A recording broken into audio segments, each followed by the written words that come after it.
Sud Radio, les vraies voix qui font bouger la France. Stéphane Soumier avec Bismart, 19h30, 20h. Salut à tous, Bismart sur Sud Radio. On va alors démarrer avec... il faut l'avoir en tête ce nom-là, sans doute un des plus grands entrepreneurs français sur ces 10 dernières années. Éric Carrel, alors peut-être que vous le connaissez notamment à travers une marque qui s'appelle WeThings. Il a fait énormément de choses dans l'impression 3D, etc. Là, il y a un moment qu'il est lancé dans le vélo électrique à partager dans les villes. Mais là, ça va prendre une dimension supplémentaire. Mais justement, vous allez voir ça. Éric Carrel est notre premier invité sur Sud Radio. Et donc on démarre avec Éric Carrel. Bonjour Éric. Bonjour Stéphane. Multi-entrepreneur, la marque et l'entreprise, je pense, la plus connue de tout ce que tu as créé, c'est WeThings. Et là donc, nouvelle dimension, enfin est-ce bien vraiment une nouvelle dimension? D'ailleurs c'est un des éléments dont je veux parler avec toi.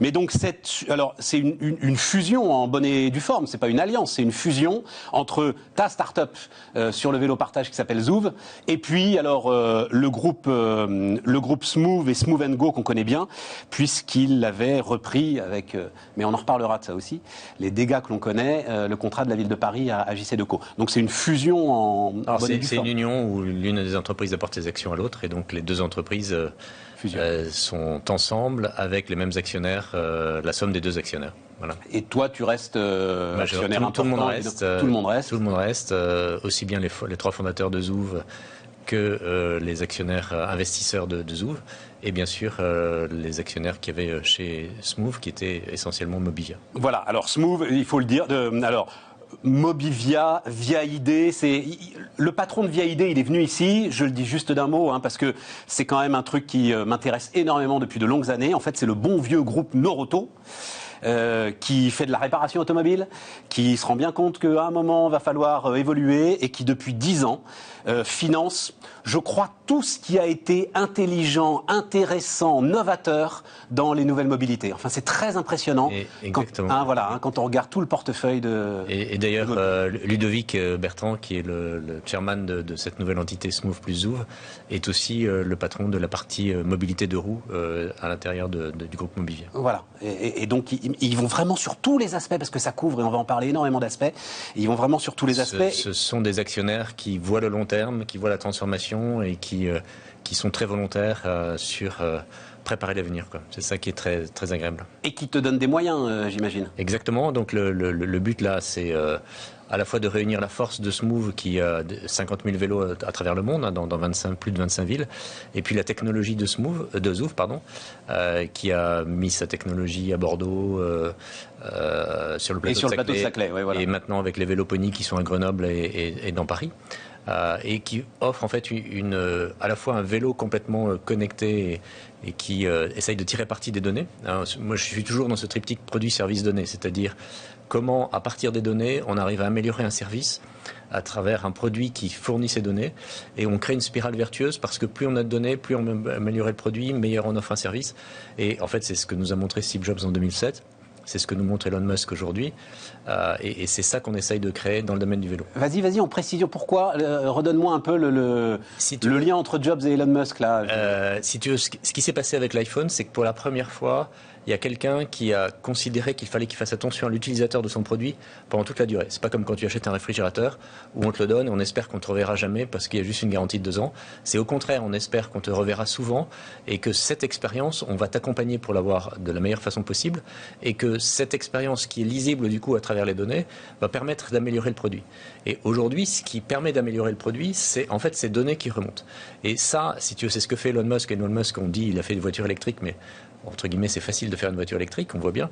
Ce qui est difficile, ça va être de révolutionner la batterie, ça va être de révolutionner la conduite autonome, et il le fait à travers les données.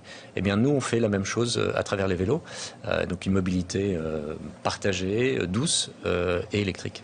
La vraie rupture pour toi, c'est pas d'avoir fait un téléphone dont on allait plus se servir pour téléphoner. Non, c'est d'avoir fait un produit en amélioration continue. Oui, si tu veux, la rupture qu'il y a eu à cette époque avec le monde des opérateurs, c'est que jusqu'ici, on avait des téléphones qui n'étaient suivis par personne, et des opérateurs qui étaient censés nous offrir le service, mais qui ne s'occupaient pas du terminal. C'est-à-dire, en fait, notre vraie expérience, personne ne la regardait. Et là, on est venu dans un monde où, finalement, tout produit devient un service. Il n'y a plus d'un côté le service, de l'autre le produit, puis entre les deux, débrouillez-vous. Tout produit devient un service, et ce produit, il est même nécessaire pour avoir un retour sur ce service. Oui, voilà, c'est ça. Et tu as probablement vu que Google et Amazon font des produits. Ils ont racheté Nest, qui avaient racheté Dropcam, ils ont racheté Ring pour Amazon. Ils font des capteurs dans la maison, ils ont fait Alexa pour l'un, Google Home pour l'autre. Ils ont besoin de ça pour comprendre et préparer le coup d'après. Eh bien, nous, c'est pareil, c'est ce qu'on fait chez WeThings, c'est ce qu'on fait chez Invoxia, et c'est ce qu'on fait chez Zoov.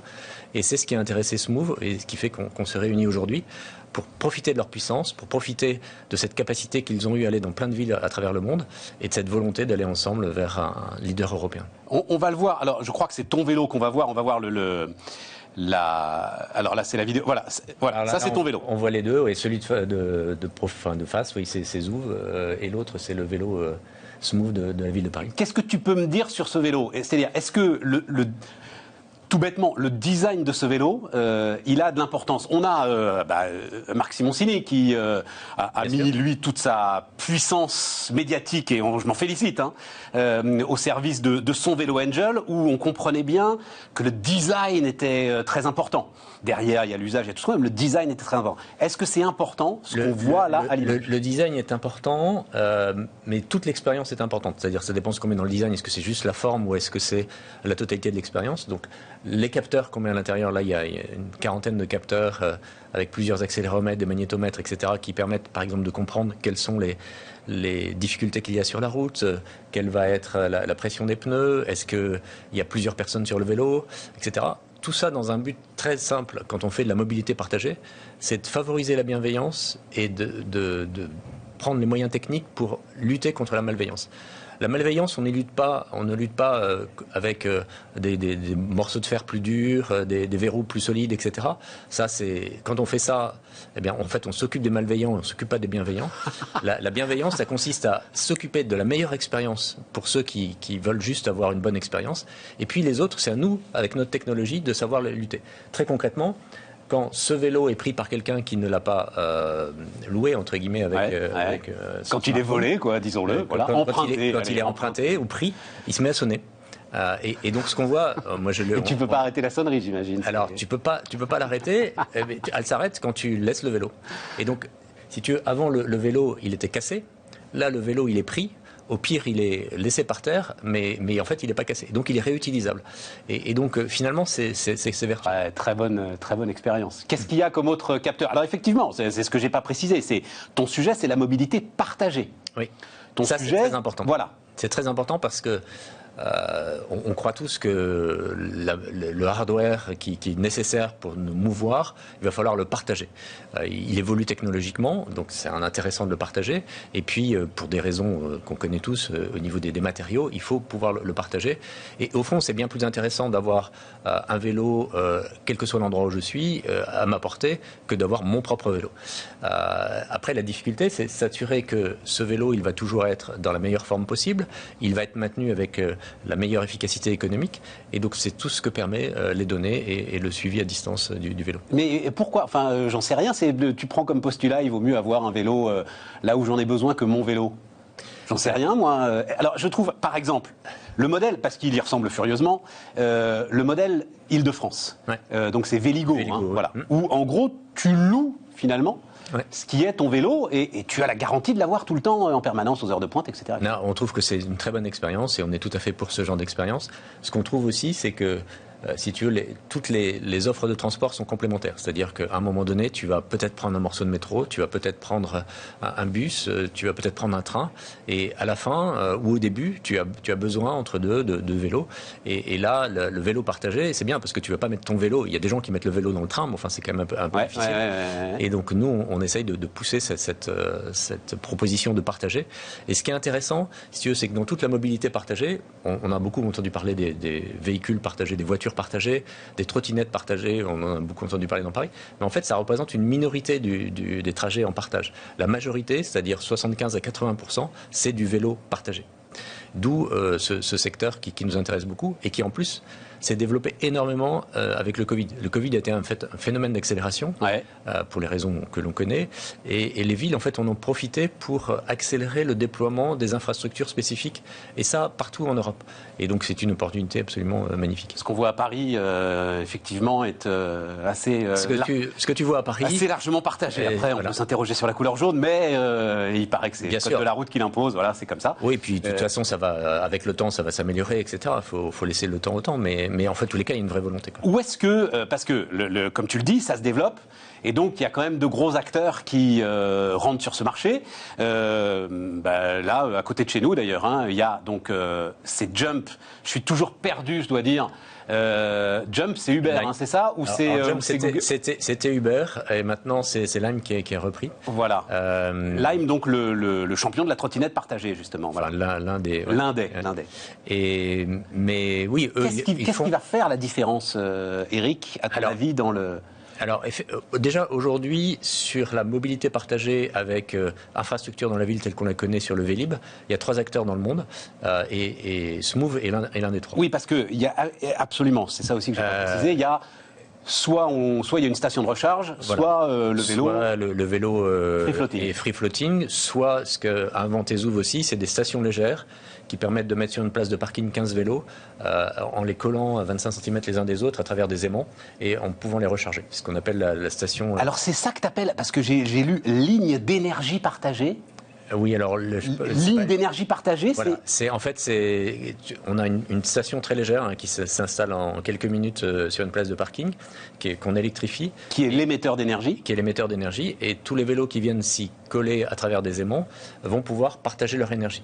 Et ils vont même pouvoir partager leur énergie entre eux. C'est-à-dire que le dernier qui est au bout, comme le premier caddie que tu prends quand tu vas au supermarché, c'est celui qui doit être rechargé, puisque c'est le premier qui va être utilisé. Donc on va se dépêcher de lui donner de l'énergie, et ainsi de suite pour les autres. Et ça, si tu veux, ça permet, dans des endroits compliqués, de mettre beaucoup de vélos dans une zone très, très, très dense. Et puis ça réduit l'infrastructure, évidemment. Ça réduit les coûts d'infrastructure. Et donc tout ça est complémentaire. Et donc on croit beaucoup à cette alliance entre Smoove et Zouv, aussi pour cette raison-là, qui est que de toute façon tout va vers le vélo électrique. L'expérience de la ville de Paris, c'est que la part du vélo électrique croît énormément. Et puis l'accès à l'énergie est essentiel. Et donc on est très heureux de pouvoir travailler avec cette offre très partagée qui va effectivement du swapping, ce qu'on appelle le swapping de batteries, c'est-à-dire des gens qui viennent changer les batteries à un certain nombre d'endroits. Ça va même jusqu'à la location longue durée, comme le fait Véligo, où c'est l'utilisateur lui-même qui recharge sa batterie. Après, les stations légères et les stations... Et donc, voilà, c'est ça. L'idée, c'est d'offrir toute la diversité de ces modèles. C'est d'être capable de L'idée, en fait, prendre. c'est à terme d'offrir une proposition sans couture de mobilité partagée. C'est-à-dire, quel que soit l'endroit où tu es,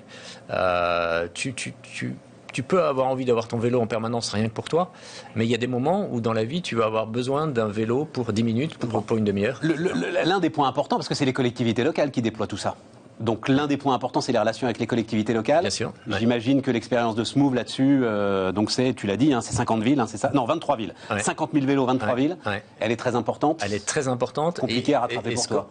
Ce qu'on ne sait pas, c'est que la ville de Paris est, hors Chine, le premier site de vélo électrique partagé au monde en nombre de trajets. Ouais. Il y a plus de 200 000 trajets par jour, les grands jours, et c'est la plateforme la plus efficace au monde. Alors, bien sûr... À quel prix mais à quel prix, à tous les sens du terme ? Parce que le temps tourne vite et c'est une question qu'il faut qu'on pose. Oui. Aujourd'hui, si tu veux, la mobilité partagée, c'est comme le métro, c'est comme tous les transports partagés. Il faut que les 3 acteurs qui y sont liés y participent. L'utilisateur, l'entreprise et l'agglomération ou la communauté. Ouais. Et c'est ce qu'on voit avec le métro et c'est ce qu'on va voir aussi à terme avec la mobilité partagée. Donc on voit que les entreprises sont encouragées à participer à cette mobilité partagée. Il faut bien sûr que l'utilisateur y participe aussi. Il faut que la collectivité y participe aussi parce que sinon, économiquement, c'est pas rentable et les gens ont envie de prendre leur voiture. Si on veut les pousser, il faut les aider. Travailler avec JC Deco, ça à un moment... T'as regardé ce que tu pouvais faire ? Parce que c'est un autre modèle de financement, pour le coup, qui est très intéressant. Alors, le modèle JC Deco, je crois, évolue. Je ne le connais pas très bien au niveau du vélo. Là, il se trouve qu'on s'est rapproché pour un tas de raisons il y a D'accord. un an. La question ne s'est pas posée. Et puis, il y a eu ça matchait bien. Il y a eu un fit et donc on a été très heureux de travailler avec Smoove. qui a quand même beaucoup appris dans il a énormément le naufrage au départ. Énormément. Je m'étais enthousiasmé, moi, quand la mairie de Paris, je dois le dire très franchement, qu'un contrat pareil soit en fait confié à une PME ou à une ETI, on va dire, c'était un formidable signal. Bon. Après, force a été de constater que dans le déploiement du truc, ça a été un naufrage. Alors on va pas revenir sur le passé. Non, mais c'est intéressant. La difficulté, elle est liée à un tas de paramètres qui sont pas uniquement l'entreprise elle-même. Ce qui est intéressant, c'est qu'aujourd'hui, ça fonctionne bien, c'est de plus en plus efficace, et on voit que les utilisateurs se ruent dessus, avec une préférence de plus en plus grande pour le vélo électrique. Mais ça, c'est super intéressant. Ça, c'est évident. Je sais que le prochain appel d'offres de Smoof, c'est à Marseille. Ça fait vraiment partie des villes où tu as, c'est intéressant que tu prennes la simulation avec Steve Jobs, parce que pour moi, c'est du domaine du téléphone portable, en fait, comme rupture de la façon dont on peut appréhender la ville. Et sur une ville comme Marseille, vous la connaissez, ces collines qui sont vraiment très très rudes, mais ça change tout. Tout à l'expérience que tu peux avoir dans une ville comme celle-là. C'est extraordinaire. À quel prix est-ce qu'on devient, parce que leader européen, tu as de grandes ambitions. Vous avez de grandes ambitions aujourd'hui. On a de grandes ambitions et on va aller faire une levée de fonds. Notre premier boulot ensemble, ça va être d'aller faire une levée de fonds. Ce qui n'est pas mon travail préféré, mais enfin, ça se fait partie de la vie. Tu as quand même une belle expérience. Je commence à en avoir fait un certain nombre. Voilà. Non, parce que ça va être une forme de course de vitesse entre les différents acteurs. Je crois qu'il y a 2 acteurs européens qui sont... Oui, c'est une course de vitesse, mais c'est aussi une course à la technologie, c'est-à-dire que et à l'utilisation des datas. Il faut bien comprendre que les données nous permettent d'apprendre énormément et il faut vraiment le faire à l'américaine aujourd'hui et c'est ça que je pousse et c'est pour ça que je pense que Smoof nous a choisi aussi. C'est cette idée que la plateforme, l'intelligence artificielle nous permet de comprendre des choses bien plus vite et bien plus efficacement que les anciennes techniques. Et donc ça veut dire quoi, le faire à l'américaine? Ça veut dire vraiment se brancher sur tout ce que les données peuvent apporter. Mettre la technologie en premier et vraiment faire en sorte que le plus rapidement possible, on utilise toutes les améliorations qui se font en mécanique, en électronique, en logiciel, en deep learning, en apprentissage profond, pour offrir le meilleur service. L'idée, c'est le meilleur service grâce à la technologie et bien sûr avec une puissance commerciale forte. Éric Carrel, donc, comment s'appelle ce nouvel acteur? C'est Zouv, le nouvel acteur? Non, c'est ton. Pour l'instant, on garde les 2 noms, Smoof et Zouv. Voilà, c'est ça. Il n'y a pas encore de... Et puis, on va voir au fil du temps. Il va falloir trouver une marque commerciale. Éric Carrel, donc, notre invité sur Bismart. Merci, Stéphane. Éric Carrel, donc le fondateur de Zouv sur Sud Radio. On parle du commerce encore et toujours du commerce, des magasins, comment les aider. Vous allez voir, c'est dans un instant. On repart, les amis, alors avec un autre entrepreneur, mais alors celui-là, entrepreneur débutant, même si, Elliot, je l'ai dit dans le sommaire, impressionnant. Le prend surtout pas mal, mais start-upper à l'ancienne. J'ai vu un pitch de toi, et il y a longtemps que j'en avais pas vu des comme ça. C'est-à-dire avec une espèce de détermination absolue sur la puissance du modèle. Voilà. Et tu sortais du pitch de 2 minutes, je ne vais surtout pas te mettre la pression, mais en gros, ton message c'était « cherchez pas les mecs, voilà, j'ai tout compris, tout est en place et on va défoncer tout le monde ». À commencer par Amazon. Et tu commences par là. Tu dis que donc, Stockly, tu vas nous expliquer ce que tu veux faire, mutualisation des stocks pour les e-commerçants, mais tu commences, et ça a été pour moi une révélation, tu dis le killing factor d'Amazon, c'est le catalogue et les stocks. Dis-moi un petit peu pourquoi, comment ça fonctionne. Oui, tout à fait. Bon, déjà, merci beaucoup de m'accueillir. Mais avec grand plaisir. Tu disais tout à l'heure, le prend pas mal. Bah non, tu dis que des trucs incroyables. Non, mais on pourrait se dire, tu vois, il y a une espèce de truc mécanique et tout. Mais non, je ne suis pas une machine. Non, si, quand même un petit peu, je pense. Mais bon. Non, j'espère pas. En tout cas, je serais pas au courant. Mais non, c'est super. Merci beaucoup de me recevoir. Et en effet, ce qu'on pense que tu dis, le killing factor, je pense que c'est un très bon mot d'Amazon et puis des plus gros players, c'est le fait qu'ils aient des assortiments très très larges et des catalogues très très larges, ce qui fait qu'à la fois ça génère un trafic monstrueux, tous les clients viennent sur leur site parce que naturellement tu as beaucoup plus de portes d'entrée sur ton site quand tu as un catalogue très large, parce que tu vas taper n'importe quoi sur Google, tu as beaucoup plus de portes d'entrée sur ton site, quoi. Et ensuite, plus de conversion, parce que quand tu viens chercher quelque chose, tu as plus de chances de le trouver si tu as un catalogue monstrueusement large et profond à la fois, avec beaucoup de stock. Et c'est l'unfair advantage, le killing factor, ce que tu dis. Ouais, tout à fait. Voilà, tout à fait. le truc qui tue tout. À tel point d'ailleurs, si on va au bout, c'est que tu dis tu vas sur Google, tu vas plus sur Google en fait. Tu vas directement sur le moteur de recherche d'Amazon. C'est ça le truc, quoi. Tout à fait. Qui devient d'ailleurs, avec cette espèce de cercle vertueux incroyable, qui devient lui-même un facteur de publicitaire. Et donc Amazon est en train de devenir en fait un acteur de la publicité en ligne parce que tu vas directement sur le site. Exactement. Et nous, on pense que cette situation-là n'est absolument pas une fatalité. C'est-à-dire que il n'y a pas un monopole qui va se créer parce que c'est pas désirable et c'est pas du tout une situation qui est une fatalité. On veut donner cette puissance-là à tous les acteurs du marché en faisant du stock une commodité, en permettant à n'importe quel acteur du e-commerce d'aller piocher du stock dans une source infinie qui est en fait la mutualisation globale des stocks de tout le monde qui sont disponibles en ligne. Mais les stocks de tout le monde, alors c'est là où ça commence à donc agrège en temps réel les stocks de plusieurs centaines de partenaires, c'est ça, dans toute l'Europe. Ouais. Bon.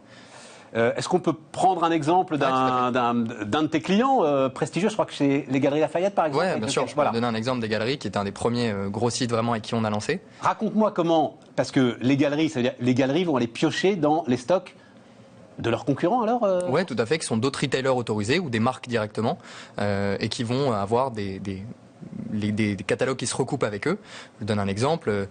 Il y a un consommateur qui veut aller acheter une paire de chaussures d'une certaine marque en taille 40 sur le site des Galeries. Voilà. Si les Galeries l'avaient dans leur catalogue, mais ils l'ont plus, elle est plus disponible à la vente, au lieu d'afficher une rupture et de dire non, désolé, on n'a pas assez de stock, on peut pas te servir, pauvre consommateur, non, ils vont lui montrer grâce à StockClick le produit est vraiment disponible. Et nous derrière, on va faire le lien et on va rediriger la commande derrière la scène à un de nos 300 suppliers qui matchent potentiellement cette commande et qui vont l'expédier en marque blanche au client final. Donc pour le client, c'est complètement indolore, c'est-à-dire qu'il va acheter son produit au même prix sur le site des Galeries Lafayette.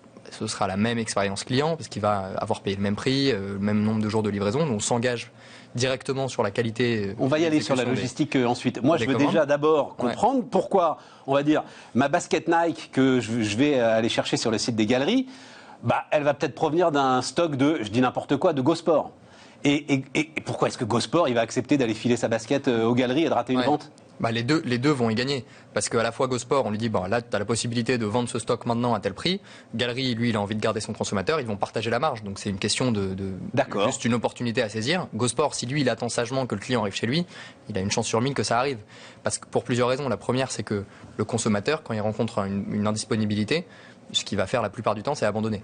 Ou alors, si vraiment il tient vraiment à cette basket, voilà, il va peut-être aller regarder dans le commerce physique, ou même si vraiment il a envie d'aller acheter sur un autre site concurrent, GoSport, pour qu'il parie que c'est sur lui que ça va tomber, parce qu'il y a des centaines de sites qui vendent la même chose. Oui, je comprends. Il va pas prendre ce pari-là. Donc il préfère, si on lui donne l'opportunité de vendre tout de suite, il va prendre l'opportunité que StockClick lui propose en disant ok, c'est bon, on achète ton stock à un prix qui est déterminé à l'avance, qui va se substituer en gros à son coût d'acquisition GoSport, au coût qu'il aurait eu pour faire la vente par lui-même. Et puis Galerie va prendre une marge sur la vente. Il faut le voir, et pardon, mais le visualiser pour bien comprendre le truc, parce que c'est impressionnant. C'est-à-dire, effectivement, tu prends une capture d'écran du site de Galeries Lafayette et tu as juste la taille 40, et puis après StockClick, bim, toutes les tailles qui sont disponibles. Ça veut dire que Galeries Lafayette, peu importe après...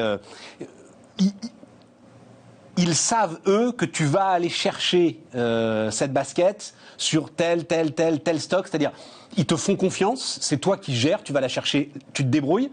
Ou en partenariat, vous dites que vous pouvez aller puiser dans tel ou tel stock? Alors c'est un mélange des deux. Évidemment, ils nous font confiance parce qu'on leur garantit, encore une fois, on peut en parler après, mais la logistique, qualité d'exécution des commandes. Beaucoup la logistique. Mais on va leur garantir évidemment l'authenticité des produits. On va piocher que chez des retailers officiels autorisés par les marques. On reste vraiment dans un réseau très précis. Oui, parce qu'il y a ça aussi, effectivement. Bien sûr. Oui, voilà. Mais donc tout à fait. Tout ça, c'est que Galeries Lafayette, il va nous déléguer cette compétence-là, d'aller vraiment agréger le stock de tous ces gens-là et puis aller mettre toute l'intelligence et toute la machinerie pour pousser les bons stocks au bon moment.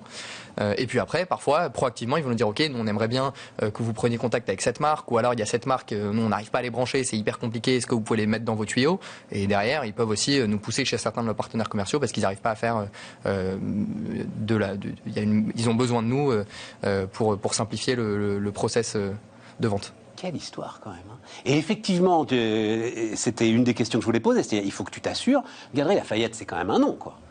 Donc il faut que tu t'assures que ça va être la bonne basket, dans de bonnes conditions, que c'est pas une copie, que c'est pas... Enfin voilà. Ouais, ça c'est bien sûr. Ouais. Ah bah oui, mais comment est-ce que tu fais toi pour aller inventorier l'ensemble des stocks qui sont partout en Europe? Parce que tous nos partenaires, il y a des checks dans tous les sens, on a des process extrêmement précis, on a une équipe de plus de 10 ingénieurs surdiplômés, Oui, mais c'est pas un coup d'ingénieur surdiplômé, ça à un moment c'est un coup d'audit, il faut aller... Il y a en effet du process opérationnel pour aller vérifier que les retailers chez qui on achète sont vraiment des retailers officiels, authentiques, etc. Et puis après, il y a tout un aspect technique où on va suivre les moindres détails sur toute l'opération d'une commande. Et donc on va savoir combien de temps exactement tel partenaire met pour expédier un produit. À chaque fois qu'il y a un écart, ça va générer des flags. On a des statistiques très précises. Donc tout ça, c'est suivi avec une technique très très pointue. Et alors après, donc la logistique. Parce que la logistique, c'est presque un métier en soi, finalement, Elliot. Et quand on voit, donc, Galeries Lafayette, donc forcément la Redoute, et j'ai beaucoup parlé avec Nathalie Bala ou avec les Trois Suisses, c'est-à-dire toute leur relance, elle s'est faite autour de la logistique, finalement, aujourd'hui. Et là encore, comment est-ce que...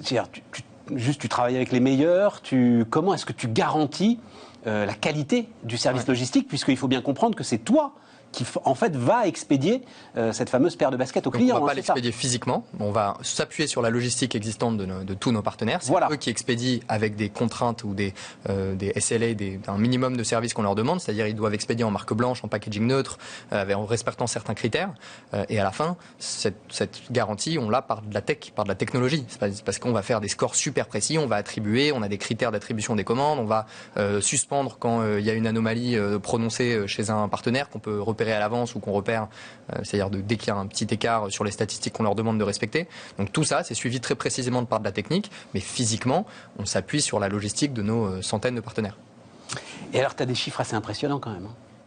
C'est-à-dire, ça fonctionne. Enfin, ça fonctionne sur le pitch que j'ai vu, les chiffres sur les Galeries Lafayette, en un mois, c'était quoi? Tu les as en tête, évidemment? Oui, on a augmenté avec Galeries, on augmente entre 5 et 10% du volume d'affaires sur les catégories sur lesquelles on travaille. Donc, il y a vraiment ce qui est très naturel parce que... Entre 5 et 10%, mais toutes les semaines, parce que les chiffres que j'ai vus, moi, ils étaient plus impressionnants que 5-10%. Alors, je sais pas, dis-moi quel chiffre tu as vu. Je sais plus, mais justement... Pose-moi une question précise sur un chiffre et je te dis avec grand plaisir. C'était plus impressionnant que 5-10%. Sur un mois, Galeries Lafayette, sur un mois de travail avec Stockly, ils ont augmenté leur chiffre d'affaires e-commerce ou sur les catégories que tu opères. De l'ordre de 10%. C'est de l'ordre de 10%. Ça veut dire qu'en fait, avant Stockly et après Stockly, tu as juste un boom parce qu'on complète plein de trous dans tous les sens. Et puis après, c'est des chiffres qui continuent d'exploser. On peut pas trop en communiquer dessus parce qu'on veut pas révéler non plus trop les chiffres de nos partenaires directs. Mais en effet, les chiffres sont assez impressionnants et c'est pour ça que je reste un peu peut-être au chiffre de la vidéo que tu as vu à l'époque. D'accord. Elliot, c'est l'heure des dark tout. Des dark stores, des dark kitchen, des dark, etc. Là, tu es en train aussi peut-être de faire naître une nouvelle activité de dark store. C'est ça? C'est-à-dire, moi, en fait, avec Stockly, je vais, en me branchant sur leur techno ou avec une autre techno, voir tout ce qui est trendy, etc., machin, constituer mes stocks et arroser l'ensemble des magasins qui auront besoin de moi. Enfin, il y a une nouvelle activité là, intéressante. Je pense que dans toute l'évolution de Stockly est très liée aussi à l'évolution des places de marché sur Internet. C'est-à-dire que on s'intègre dans un marché où il y a de plus en plus de gens qui comprennent qu'ils ne peuvent pas s'appuyer sur leur propre stock à eux. Et nous, ce qu'on dit, très bien, tu vas puiser dans le puits infini de stock qu'est Stockly. Et ça, c'est dans toute une évolution globale du marché qui est OK, maintenant on va s'étendre, on va faire du dropshipping, vendre des stocks d'autres gens. Et puis voilà. Et nous, on veut être vraiment ce stock mutualisé. Dans toutes les places de marché, il y a toujours une logique au bout d'un certain moment où la supply, le côté fournisseur, ceux qui vont vendre sur les places de marché ou expédier les produits, ceux qui possèdent le stock, commence à se professionnaliser. En effet, nous c'est déjà le cas naturellement parce que tous nos partenaires chez qui on achète, qui vont compléter les ruptures des autres ou donner des produits disponibles aux autres sont déjà des professionnels. Et en effet, il y a des tendances parfois que de plus en plus deviennent très spécialistes de stocker, expédier les produits. Et ce qui est très bien parce que plus ils sont forts en expédition, en exécution, en qualité de service, plus la chaîne de valeur, plus tout le monde est content sur la chaîne de valeur, quoi. Maintenant, on observe ça progressivement et je pense que ça c'est un phénomène global dans toutes les logiques de place de marché, quoi. Super intéressant. Merci Elliot. Fondateur de Stockly. Tes clients, ils sont en France aujourd'hui, ils sont partout dans le monde. Partout en Europe. Partout en Europe. Vraiment, on considère l'Europe comme un gros pays. Ouais. Et voilà, et on continue à s'étendre sur toute cette géographie-là. Et d'ailleurs, on a encore plein de postes ouverts. On cherche à recruter des nouvelles personnes en finance, en account management pour gérer la relation commerciale avec les retailers qui sont en France, en Espagne, au UK, en Italie. Ah oui, c'est plus seulement des ingénieurs maintenant, c'est la relation commerciale. Bien sûr. On a une équipe à peu près moitié ingénieur et moitié opération et puis business. Et puis on cherche aussi, surtout toutes ces catégories, finance, account management et puis tech. On continue à recruter en tech. Ouais, bonne histoire. Stockly donc, Elliot Jabès avec nous sur Bismart. Elliot Jabès, donc le fondateur de Stockly sur Sud Radio. On se retrouve demain. Sud Radio, les vraies voix qui font bouger la France. Stéphane Soumier avec Bismart, 19h30, 20h.